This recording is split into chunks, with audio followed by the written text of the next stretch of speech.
ce que je vous aurais montré si j'avais voulu vous convaincre d'acheter le DJI FPV. Mais il ne s'agit pas de ça dans cette vidéo, parce que le drone est à la fois ma passion et mon métier. Mon but est de vous montrer vraiment ce à quoi vous devez vous attendre en achetant ce drone, et à partir de là, on pourra déterminer à qui ce drone est vraiment destiné. Vous l'avez vu avec les premières images, hein, j'ai vraiment envie de vous faire un test assez complet au niveau de la qualité et de la comparaison. Donc j'ai vraiment fait beaucoup de spots. Avec les potes, on est allé dans plusieurs endroits, on est allé un petit peu au-dessus, et là on va s'attaquer à la côte.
Journal de bord, vol FPV sur la côte. Je suis rentré sain et sauf avec le DJI FPV malgré toutes les mouettes qui étaient autour de nous. Je suis rentré avec 32% de batterie et je pense avoir fait dans les alentours de 8 minutes de vol. Donc je pense que si j'avais voulu pousser au max, je serais arrivé au maximum à 12-13 minutes. Et honnêtement, j'aimerais bien voir un vol qui dépasse les 15 minutes. De ce que je vois de ma communauté, majoritairement, vous êtes quasiment tous des vidéastes, en tout cas vous êtes tous fans d'images. Et je pense que vous avez noté les plans assez exceptionnels, originaux que j'ai pu faire avec ce drone. Honnêtement, c'est un énorme point. Ça demande un peu d'expérience, mais c'était quand même assez facile à faire. Et on ne peut pas faire ça si facilement avec autre chose que ce drone. Donc en soi, est-ce qu'il est capable de faire des plans qu'on n'a jamais vus jusqu'à présent ? La réponse est peut-être oui, mais en tout cas j'ai été très surpris de ce que j'ai pu faire. Et ça, c'est dingue de se dire qu'on pensait avoir aucune limite avec le drone FPV. Celui-là ouvre les portes à encore autre chose. Bon, après ne nous emballons pas, vous avez vu que la stabilisation est pas si exceptionnelle que ça. En même temps, il n'y a pas de quoi rivaliser avec Real Steady Go qui stabilise tout en post-production, donc après le vol. Je vais expliquer vite fait pour ceux qui ne comprennent pas et qui ne savent pas comment ça marche. Le DJI FPV est stabilisé avec Rocksteady et un axe sur la gimbal, donc il y a un axe mécanique, le reste c'est numérique et ça se fait pendant le vol. Donc la stabilisation se fait en direct, alors que Real Steady Go prend les données GPS qui sont enregistrées avec notre GoPro. Donc avec la GoPro on enregistre sans stabilisation et c'est en post-production que le travail va être fait. Donc chaque mouvement va pouvoir être anticipé et c'est pour ça que la stabilisation est aussi bien et qu'on a l'impression d'être vraiment sur un rail. Donc en fait c'est impossible de faire mieux. Et franchement, si DJI veut être au niveau de cette stabilisation, il n'y a pas d'autre moyen que de faire ça avec un logiciel qui soit fait en post-prod. Bon, par contre, je rappelle que Real Steady est dans les alentours de 70 $, 100 $, je crois. Évidemment, il va y avoir beaucoup de sujets de comparaison, mais regardez à peu près notre setup. Ici, nous avons notre setup DJI FPV. Et là, le setup, on va dire vrai FPV, qui est en analogique. Je suis encore un grand fidèle du analogique pour plusieurs raisons. J'en ai parlé dans plein de vidéos.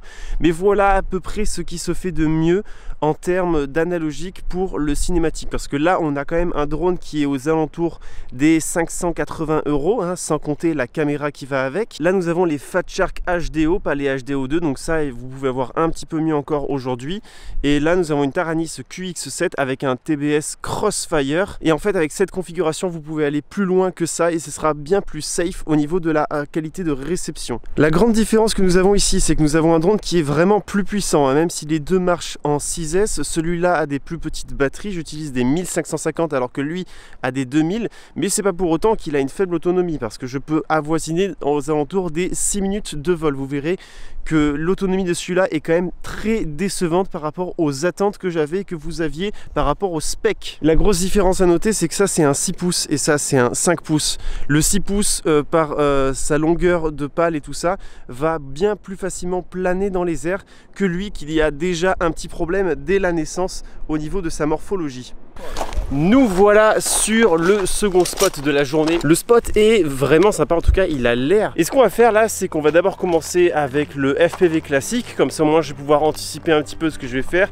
Et on va vraiment faire une ligne identique pour chacun des drones. Moi je pense que ce que je vais faire, c'est que je vais un petit peu aller tâter toutes les petites crêtes là qu'il y a là-bas, ça a l'air sympa. Puis faire une petite descente dans l'espèce de vallon. Et puis après je vous laisserai juger par vous-même ce que vous pensez. C'est vraiment deux styles différents. Bon allez, trêve de bavardage, on va commencer nos petites lignes.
Ah là c'est lui qui décide. Bon voilà, ça au moins c'est que ça c'est cool vraiment, parce qu'avec les FPV c'est pas aussi simple. Là d'ailleurs il a voulu tout seul faire son petit home point parce que j'avais pas assez de batterie. Mais sinon ouais, c'est vrai que là tu peux vachement bien le récupérer, tu te mets en stabilisé, retournes à la maison, puis t'as zéro stress quoi. C'est sûr, hein, comme je l'ai dit, à cause de son aérodynamisme, et ben au final il flotte un petit peu dans les airs, il est un peu comme ça quoi. Il a du mal à se faire une belle place et il plane pas en fait. C'est ça le problème, d'avoir un poids qui est vraiment trop réparti sur le centre et en plus de haut en bas et pas en largeur. Donc bon. Chose super intéressante, j'ai fait quasiment que du mode FPV, j'ai fait un tout petit peu de mode Mavic on va dire, et le vol a duré 8 minutes. Donc au bout de 8 minutes, il y a le RTH qui s'est enclenché, c'est même pas moi qui ai décidé. Donc j'ai fait 8 minutes de vol, on va dire d'une façon où, en fait c'est pour moi la façon la plus normale avec laquelle on devrait piloter ce drone. Sachant qu'il fait pas froid en plus. Il fait pas froid, il n'y a pas de vent, enfin normalement en plus je me dis que si tu pilotes en manuel, il y a beaucoup moins d'assistance et normalement tu dois moins pomper sur la batterie. Donc 20 minutes d'autonomie, je sais pas comment ils font. Hein. Alors les premiers avis là. Premiers avis, bah je le trouve vraiment pas beau.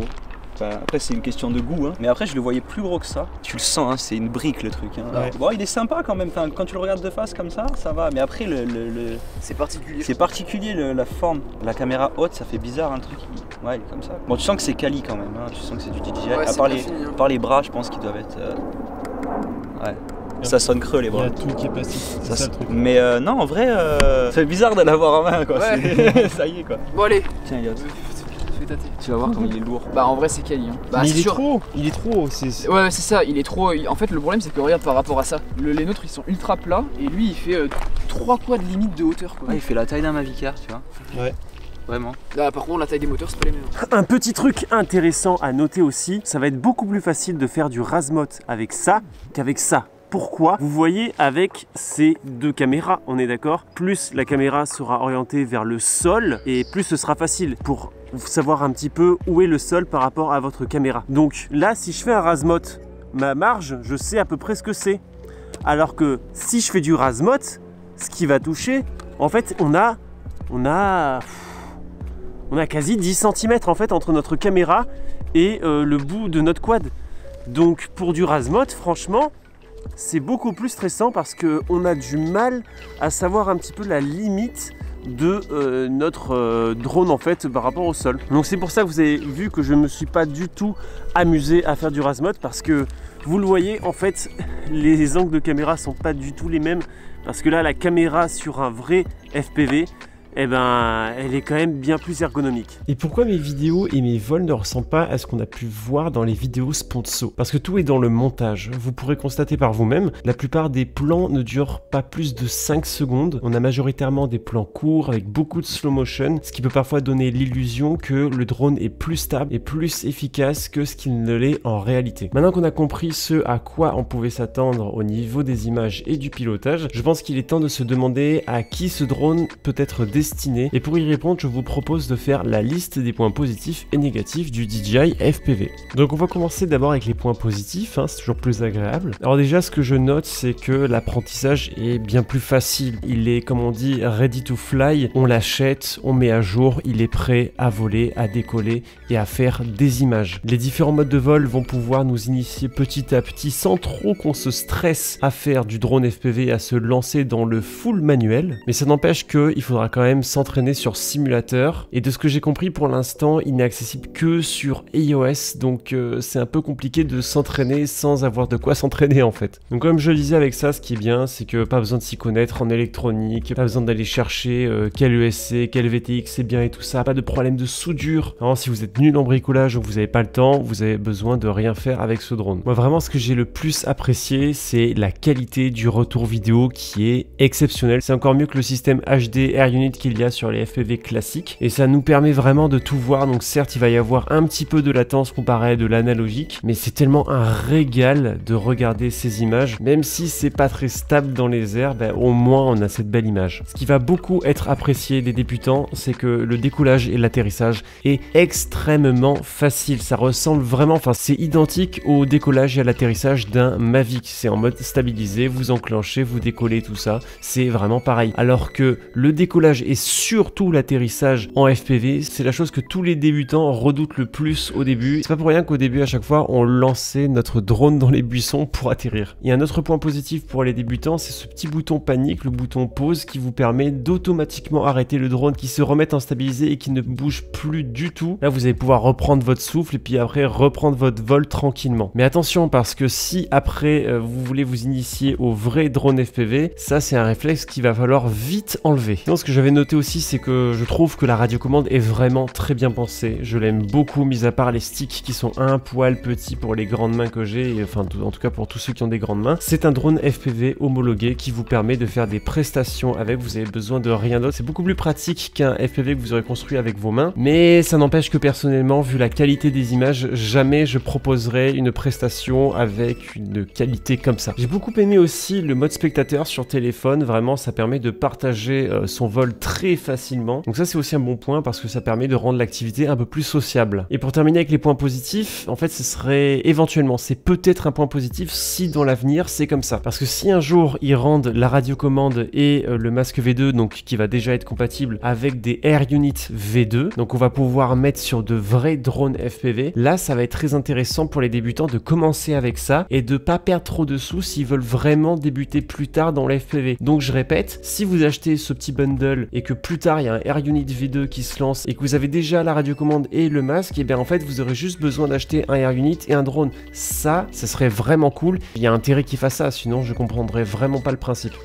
Et pour parler des points négatifs maintenant, c'est que déjà le drone FPV ne se limite pas à un seul drone. Et même si vous faites que du cinématique, vous ne pourrez jamais tout faire avec un seul drone. Ceux qui connaissent déjà le milieu le savent pertinemment. Et pour ceux qui ne savent pas, renseignez-vous de droite à gauche, vous verrez qu'on a tous au grand minimum 2 à 3 drones. Et personnellement, moi au quotidien de drones FPV, j'en utilise 4 à 5, j'en ai 10 d'ailleurs. Les drones cinématiques, j'en ai certains en double au cas où si j'ai un crash. Pour le cinématique, il y en a plein de différents. Il y a les tiny whoop, les tout petits pour aller partout, les cine whoop, ceux qui ont des protections où là aussi on va pouvoir aller dans la forêt et tout, et on a aussi les drones long range, ceux que j'utilise la majorité du temps. Et ce qui est sûr, c'est qu'avec le DJI FPV, vous allez jamais vous permettre, en tout cas personnellement, je ne m'essaierai pas à faire du vol d'intérieur et du vol de proximité avec des personnes. Maintenant on va rentrer un peu plus dans le détail des points négatifs. Déjà c'est le premier drone FPV de chez DJI et on peut être sûr et certain que la future version sera bien plus aboutie.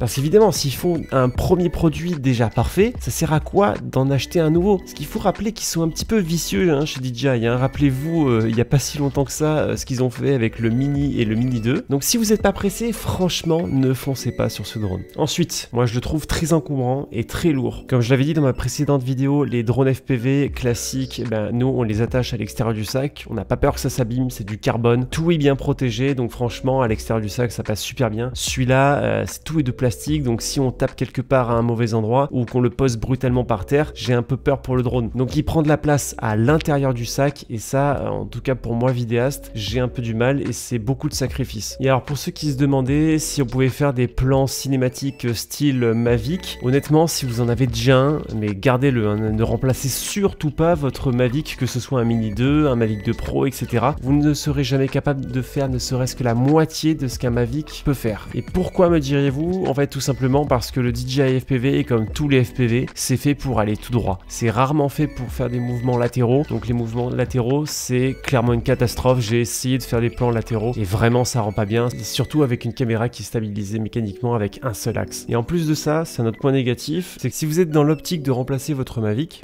vous allez perdre vos vols automatiques, le follow me, etc. Et ça, c'est vraiment des modes de vol que les débutants aimaient beaucoup. Donc c'est un peu dommage. Au niveau du prix, c'est un point qui au début je trouvais que ça me posait pas trop de problème, mais plus j'y réfléchis et plus je trouve qu'en fait le drone est cher pour ce qu'il est. Certes, c'est relativement le prix que vous allez devoir mettre dans du matériel FPV classique, mais DJI a tout fermé, alors que du FPV classique, si vous avez envie de changer la carte de vol, si vous avez envie de changer les moteurs, les hélices et tout ça, vous pourrez tout changer. Donc en fait pour 30 à 50 euros, 100 euros max on va dire, vous pouvez améliorer votre drone sans devoir en acheter un autre. Et n'empêche qu'un FPV classique, le châssis il est en carbone. Là avec le DJI FPV, on a un châssis qui est dans un plastique creux. Donc vous n'imaginez pas la différence de résistance au niveau des chocs. Donc dire que le DJI FPV est un drone qui est quali, en fait il n'est qualitatif qu'en apparence parce que les moteurs sont moins puissants, il est moins résistant, alors que l'autre est peut-être plus brut, mais n'empêche qu'il a des matériaux bien plus nobles parce que tout est en acier, en alu ou en carbone. Même les protections qui sont faites en TPU sont bien plus résistantes et coûtent bien plus cher que ce plastique qu'on retrouve sur le DJI FPV. Ensuite, ce que j'aime pas, c'est qu'il n'y a pas d'interrupteur d'urgence pour couper les moteurs. C'est la base du FPV, pouvoir couper ses moteurs en cas de perte de contrôle, si s'accroche dans un arbre, si on n'est pas loin de heurter quelqu'un, enfin vraiment quand il y a un danger imminent, il faut pouvoir couper les moteurs. Pour quelqu'un qui est du monde du Mavic, ça paraît un petit peu aberrant parce qu'on va pas couper ses moteurs au milieu de nulle part dans les airs, c'est normal. En fait, il faut le vivre pour comprendre. Le jour où vous cracherez avec un DJI FPV, moi je peux vous dire que vous aurez bien aimé avoir une coupure de moteur. Bon, la liste est longue hein, de points négatifs, donc je vais y aller assez vite. Ensuite, comparé à un vrai drone FPV, je trouve qu'il n'est pas agréable à piloter. Il est stressant parce que ça coûte cher et ça va mettre du temps à remplacer les éléments qu'on a cassés si on a fait un crash. L'ergonomie du drone et son aérodynamisme sont vraiment, je n'exagère pas mes mots, catastrophiques. Je ne sais pas qui a validé ce design qui, comme le dit tout le monde, ressemble vraiment à une cafetière. Et on est d'accord, une cafetière, ça ne vole pas. En fait, c'est les bases de l'aéronautique. Il faut que ça plane. Donc je comprends pas pourquoi ils l'ont fait dans ce sens. En fait, j'ai fait un Photoshop pourri. Pour moi, c'est à ça qu'il aurait dû ressembler, même si c'est affreux. N'empêche que là, c'est bien plus aérodynamique. Il y a plein de choses qui ont aucun sens. Ces énormes pieds qu'il a à l'avant, certes, c'est pratique pour l'atterrissage et le décollage, mais une fois dans les airs, en fait, c'est un peu comme si un avion gardait ses trains d'atterrissage ouverts pendant tout le vol. Enfin bon, ça pourrait être le sujet d'une seule vidéo, juste à parler de l'aérodynamisme, donc on va pas s'attarder. Je pense que vous voyez très bien ce que je veux dire. Donc ensuite, l'autonomie est très décevante. Un vol va durer aux alentours des 8 à 12 minutes. Vous allez que très rarement, je pense, faire des vols de 15 minutes, à moins que vraiment vous faites un vol style Mavic, mais ça n'aurait pas forcément trop de sens parce que c'est pas le but de ce drone. Et en fait, de ce que j'en conclus avec ces points négatifs, c'est que ce drone fait plein de choses, mais moyennement. En fait, il est moyen partout, sans avoir de vrais points forts, si ce n'est faire tout. Donc c'est très bien pour quelqu'un qui s'ennuie avec son Mavic et qui a envie, pour un gros billet, s'amuser un petit peu. Et ça n'empêche que, bon, s'il veut vraiment s'amuser et avoir plusieurs batteries, il va devoir claquer 2000 €. Parce que c'est quand même 150 € la batterie. Si vous voulez l'équivalent dans du FPV classique, des grosses batteries haut de gamme vont coûter dans les alentours de 70 €. Puis d'ailleurs, ça fait cher, hein, parce que si un mec qui fait du FPV a envie de faire des plans cinématiques classiques, il a juste à s'acheter un Mini 2, ça va lui coûter 500 €. Alors qu'en fait, de l'autre côté, le mec qui veut s'amuser pour du FPV un petit peu à l'inverse, du coup, il va devoir claquer environ 1500 €. C'est pas le même budget. Enfin bon, je pense qu'on a à peu près tout dit dans cette vidéo. J'espère vraiment qu'elle vous a plu et que vous vous êtes décidé ou pas à acheter ce drone. Je suis très curieux de connaître vos avis. Si je vous ai décidé à l'acheter ou à ne pas l'acheter, j'ai essayé d'être le plus objectif possible, d'avoir la plus grande transparence sur ce que pouvait refléter un pilotage de ce drone. Encore une fois, j'espère vraiment que ça vous a plu. J'ai mis beaucoup d'efforts là-dedans. Je vous laisse avec ces dernières images réalisées avec un vrai drone FPV. Et nous, on se retrouve très bientôt pour de prochaines vidéos. Alors d'ici là, portez-vous bien.